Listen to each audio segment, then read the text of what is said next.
everyone. I'm Andrew Guzman from the Selma Police Officers Association. I am here with Mark Armenta, the director of the Boys and Girls Club of Selma. If you could not tell, we are here at the Salazar Center, or the Boys and Girls Club, as what we call it. It is located at 1800 Sheraton Street, right on the corner of Sheraton and Valley View. And it's an awesome location. It is in a great neighborhood.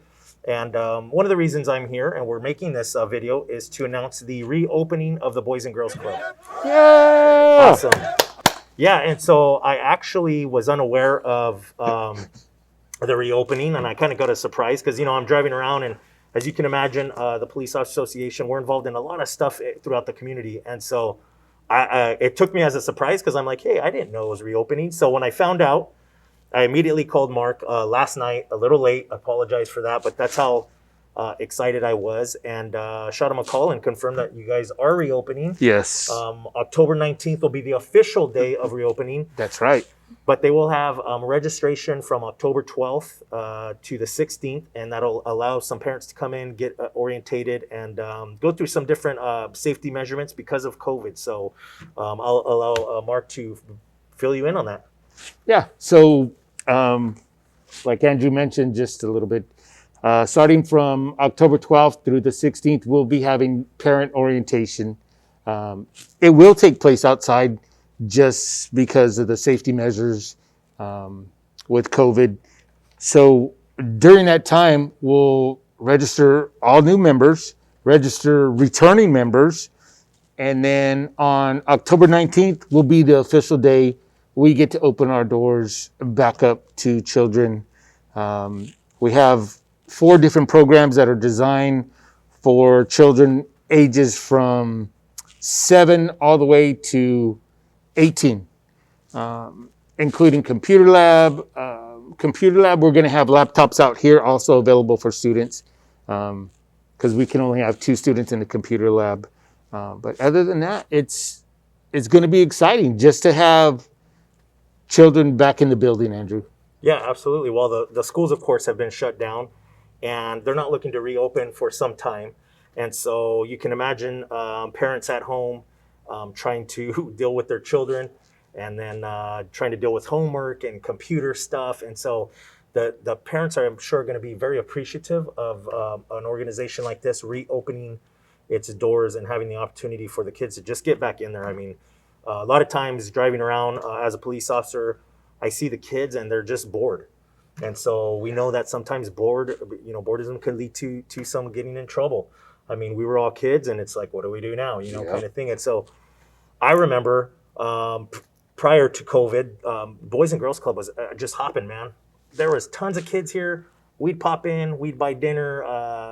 The POA has always been a great supporter. You and I have worked on many, many functions together. Yes. This is actually one of the POAs, and we don't have an official list, but this is probably one that's near and dear to my heart, simply because the interaction that these kids have with, whether it be police officers or just adults like you and your staff, it is so crucial, man, in their upbringing. And to have them have the ability and the know-how to really feel that someone cares about them can make the biggest difference in the world. Yes. The biggest. And you see that all the time. You're with these kids all the time. So, Yeah. And then working with you, I see your passion for it. So the difference between how you guys were open and now how it's going to be the BGC camp, the Boys and Girls Club camp, how is that going to work? So we'll have a table set up on the outside. There'll be temperature checks. Everyone must wear a mask. And everyone will have to sign all new paperwork. There'll be waivers to sign, of course, because of the COVID situation. But other than that, me and the staff are excited. I do have a new staff member. She's on loan from the Sanger Boys and Girls Club. They're shut down right now because they're utilizing their facility to do COVID testing. Okay. But other than that, we're excited, and it's always great working with you, Andrew, in the POA. It's always great seeing officers stop by, not only the officers, but seeing the fire department come out and seeing other local dignitaries just stop by. The kids have a great time when they see someone else besides me and my staff. And that's something that, like you said, they don't forget those little things. Even if you just come by and you play one small game with them, of course, games are going to be put away, so we have to do everything Yeah. social distancing.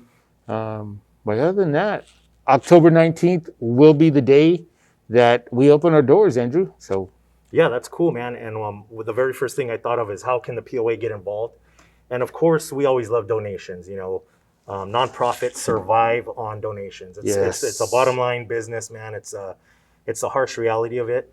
But with the Boys and Girls Club, and one of the reasons why we love it so much is that although we need money all the time so we can function efficiently, there's time. Time given is so important. And a lot of times people will write a check and then they kind of disappear. But we need to spend the time with the kids and make sure we're here. So October 19th, I know the police officers will be here. I'll call the fire guys. Those guys are always willing to help, and they'll bring the trucks out. And I wanted to tell you there's a registration fee, and it is $5, correct? Yes. Per student or per child. yes, And that $5 is for the year. And then it's just, administration fees and stuff like that. So in the past, the Police Officers Association has paid for fees like that. And October 19th, after you work out the numbers with the orientation, the Police Officers Association is willing to pay for all the registration fees you get that night for October 19th. And I also want to make sure the kids are fed that night. And so the POA will also be purchasing dinner. So I hope it's a big turnout. I hope so too. I think it will be. Yes, yes. Yeah. I mean, yeah, it's exciting, man. It's cool. And we're going to have a really good end of the year. This is perfect for end of the year kind of stuff. And there's so much nonprofits that had to shut down and go dormant, and this is a huge one for the city of Selma because it is very, very, very important.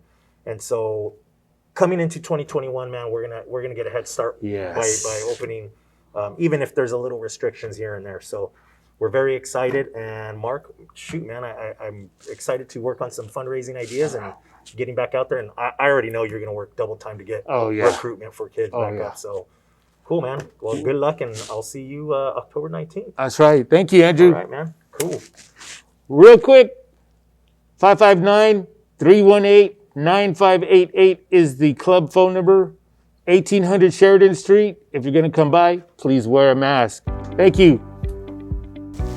Make sure you come out October 19th. Bring your kids. Tell your friends. Come on out. Have a good time. See you here.